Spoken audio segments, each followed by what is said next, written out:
guy you saw in the intros, the guy you're looking at, Ryan Thomas of the Thomas Take Sports Podcast. Thank you so much for tuning in tonight, everybody, to this episode of the Thomas Take Sports Podcast. One last shot at the Ralph. The last game in which we will see at Highmark Stadium the Buffalo Bills play host to the Miami Dolphins, arch rival. We know the history between these two teams, and this is what this is. Each week, I provide you a preview and prediction podcast for each and every week of this Buffalo Bills season. Feeling really good about this kind of breakdown of tomorrow night's game, Thursday Night Football, Week 3, the last hosted Bills game against the Dolphins. Bittersweet. I really wish, when I looked at the schedule, I really wished that I was going to this one.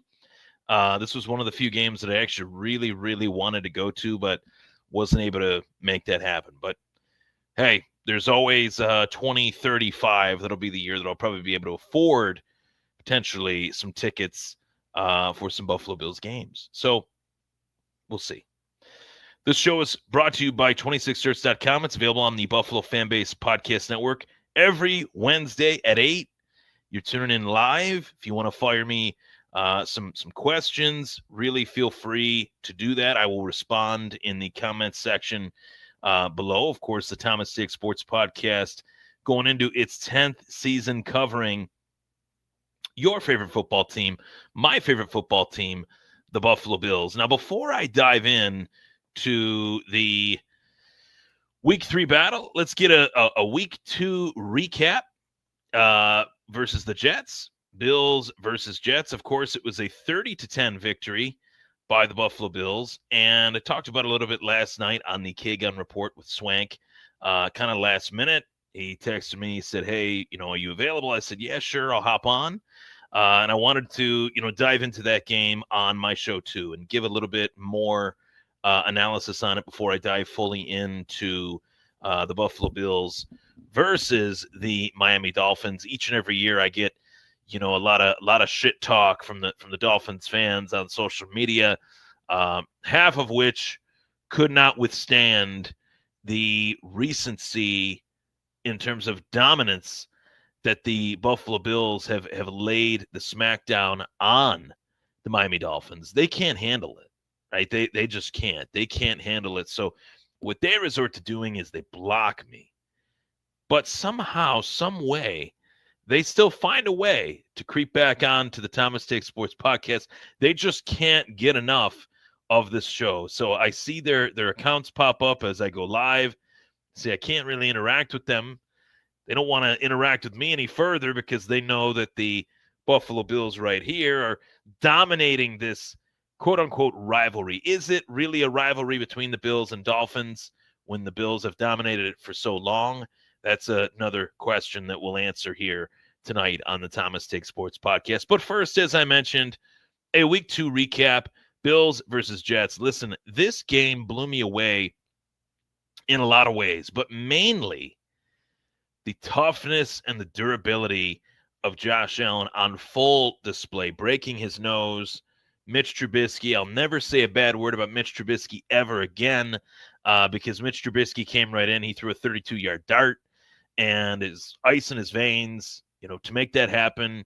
Backup quarterback comes into the game, right? Not many reps, not much, experience practicing with the ones, and he throws a beautiful dime pass over the middle to set the Bills up for success. So that's my first talking point. Secondly, Joey Bosa is looking fantastic, and he seems like he's really found his footing with the Buffalo Bills in his first two games as a Buffalo Bill. So exciting, very exciting to see a player of his caliber step up and make the impact that he did.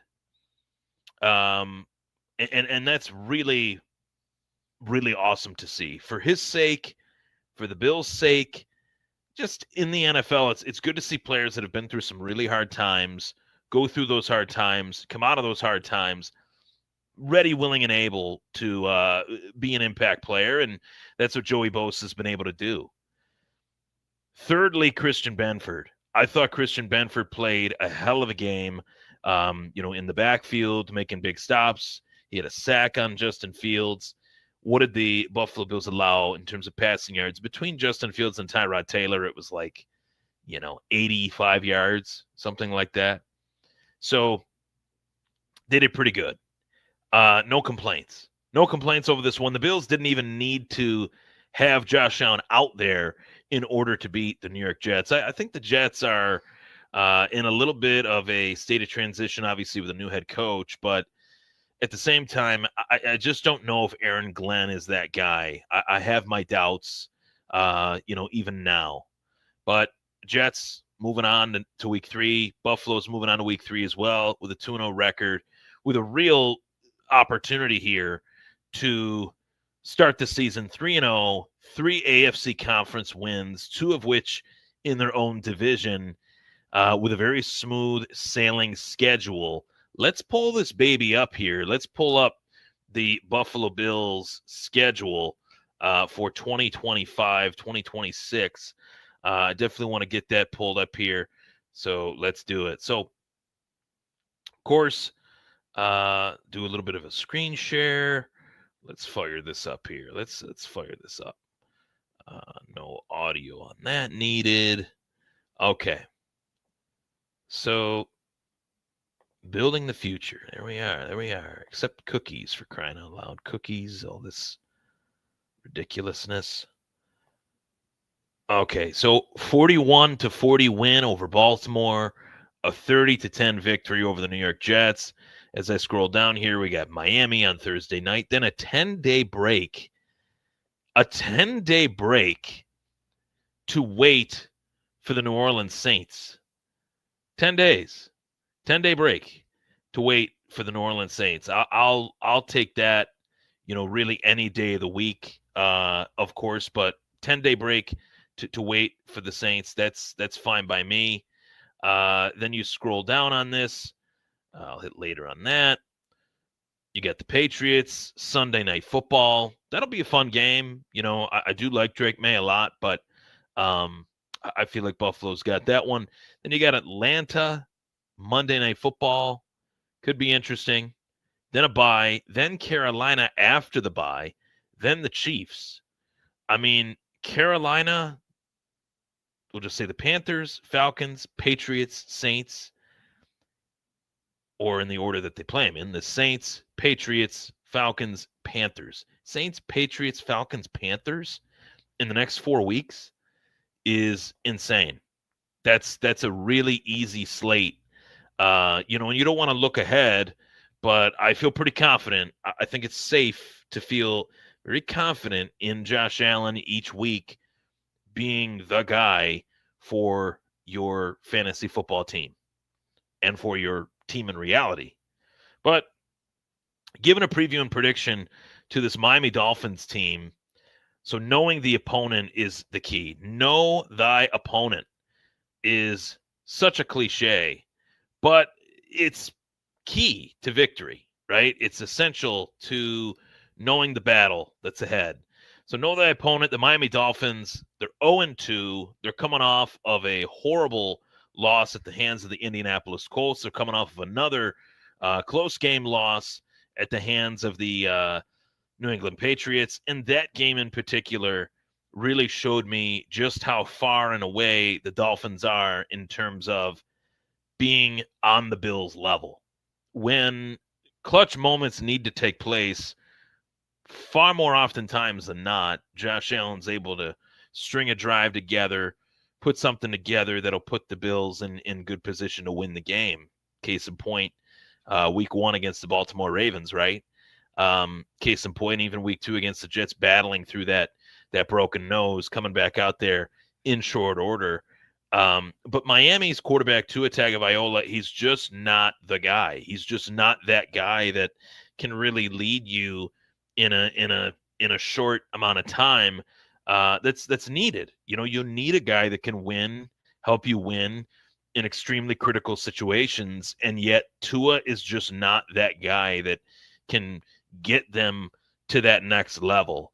And when you look at the Dolphins roster, I think these last 2 to 3 years, I've made a bold statement a few times on a few shows about the Dolphins over the last 2-3 years. You'd look at their team and you'd say, well, maybe, just maybe, Tyreek Hill's their best player, right?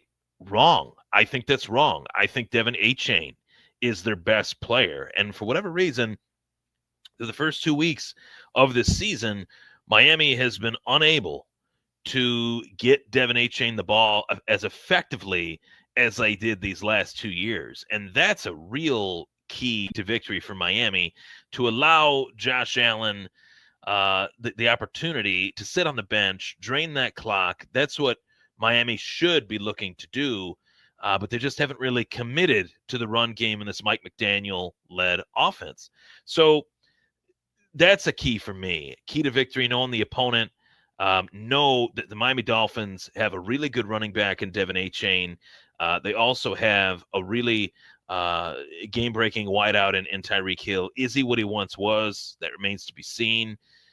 Does he have a quarterback that can adequately, consistently get him the ball? That's another dynamic that remains to be seen, this season. Previous years, I think Tua did a really good job at that, but for whatever reason, they just don't look like they're in sync, and they look like they're at a point where they are at a little bit of a crossroads, and that crossroads leads to Buffalo. Miami has to be able to put something together early in this game. If Miami can't string together a drive early in this game, Buffalo is going to have their way early and often with the Miami Dolphins. We've seen the way these two teams prepare for each other before. They're no strangers to one another. They're division rivals.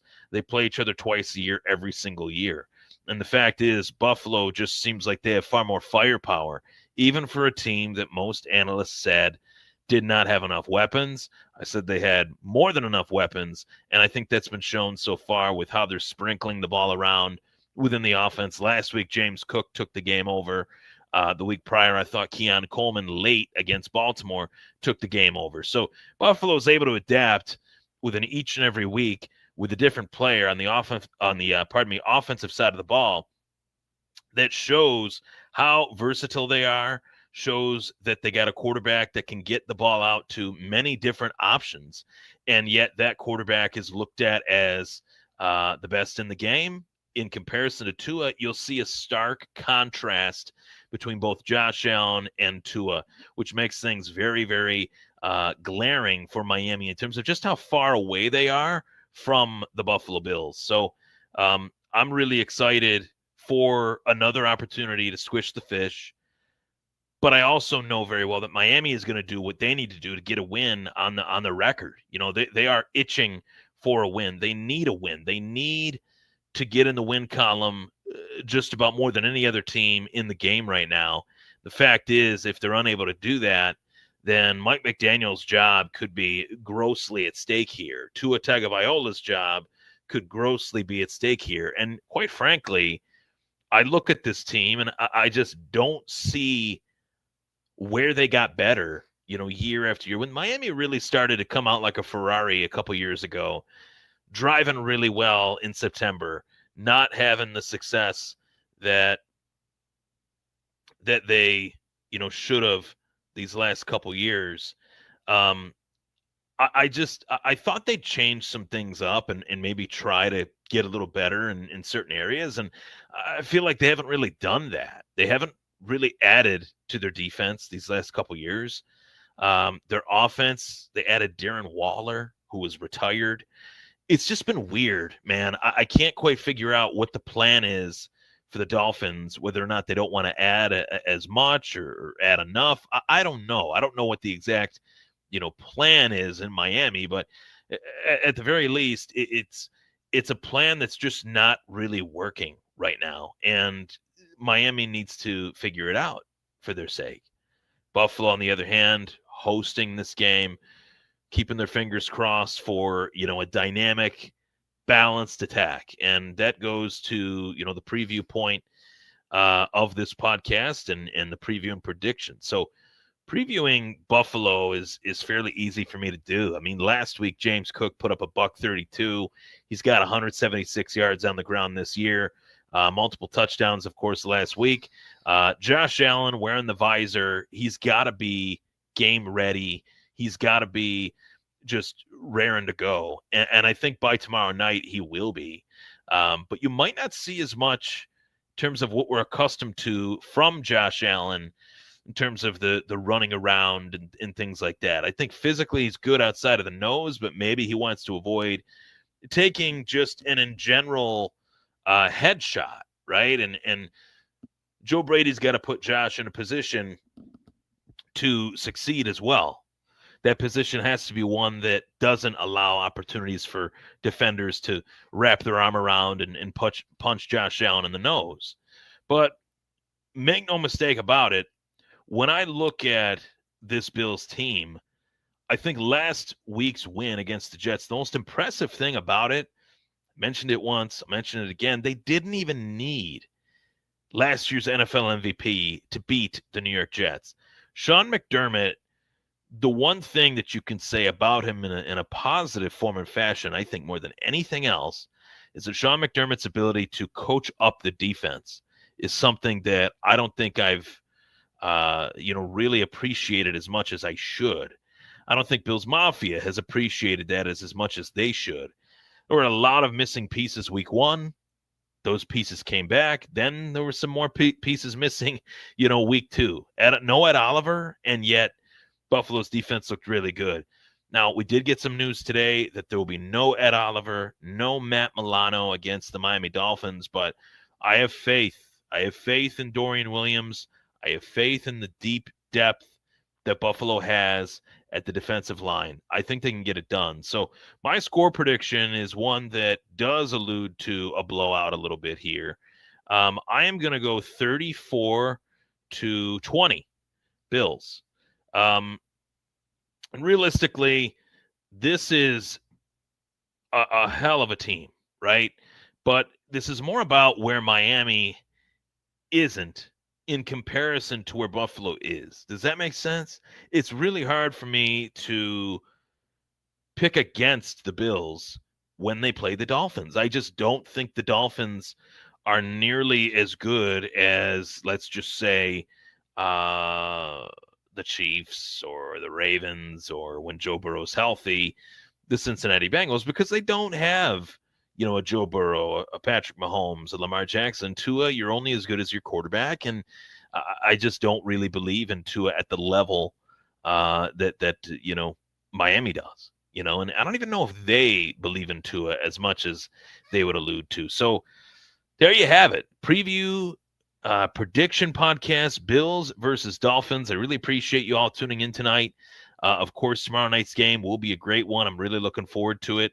And of course, last and certainly not least, the next 3 weeks, or actually 2 weeks from now, that will be the date I have circled on my calendar here, is Tuesday, September 30th. The release of the Stampede Sports Digest will be released for your reading consumption, and that will be available here. I said mid-October 2025, but it's actually going to be available September 30th. So that'll be $9.99 on my website. My Thomas Take Sports Podcast Facebook page will be where you can get my information to purchase it, and submit your email to me in the comments section. I will send that off to you guys for $9.99. And that'll have basically a digest of the last 4 weeks of the Bills season, which is the first 4 weeks of 2025-2026, as well as a Buffalo Sabres season preview for the upcoming 2025-2026 season, with my analysis, thoughts, commentary, whatever you want to call it. So Stampede Sports Digest, I'll be posting more about that in the coming weeks, but stay tuned. Keep those eyes open. And last and certainly not least, go Bills. Thanks for tuning in, everybody. I'll see you next week, the 28th. So 10 days, 11 days. See you soon.